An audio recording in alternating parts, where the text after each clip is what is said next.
እንደኔ ስፖርት ጎበዝ ስላልሆንክ ነው ቁጭ ብድግ እንድትሰራ አይፈለኩ። ስፖርት እኮ ጥሩ ነው ኮነሬ። እና ምን አለ ብትሰራ? ሰራ አልፎ አልፎ እኮ ሰራለሁ። ጠዋት ብድግ እያልኩ ዱብ እላለሁ። ኧረ እኔ ስፖርተኛ አይቼ መለየት ያቅተኛል። ይህን ትምህርት ቤት ለምን እንደከፈትኩት ታውቃለህ? ያው ትውልድን ለማነጽ ነው ኮነሬ። እውቀትን ለማሳለጥ ገቢ እንዲያስገኝ ገቢ እንዲያመጣ ነው። ገብቶሃል? አዎ ገብቶኛል። አልገባህም? እኔ ገቢ ስጠብቅ ወጪ እያስክ ትመጣለህ። ገቢ ወጪ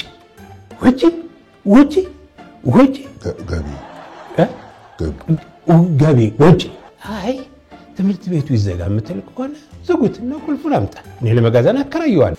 ታምራት ደህና እኔ የኔ እንደነሳ ጠይቄ ታምራትን ጠይቀኛለህ? ያሳስበኝ እኮ ነው። ማታ የተፈጠረ ችግር አለ። ደህና ነው እኮና ታምራት ግን ደህና ነው። ሳይ ደህና ነሽ? ምን ዛሬ ጤነኛ አይደላችሁም እንዴ? ምንድነው የተፈጠረው ነገር ተናገሩ። እኔም እኮ እየጠየኳት ነው የመጣሽው።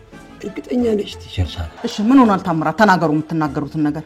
የተጠየቀውን ሁሉ እሺ እያለ ፈቅዶ የማያውቀውን እየፈቀደ ለውጥ ላይ ነው። የባህሪ ለውጥ ላይ ነው። የባህሪ ለውጥ አይመስለኝም።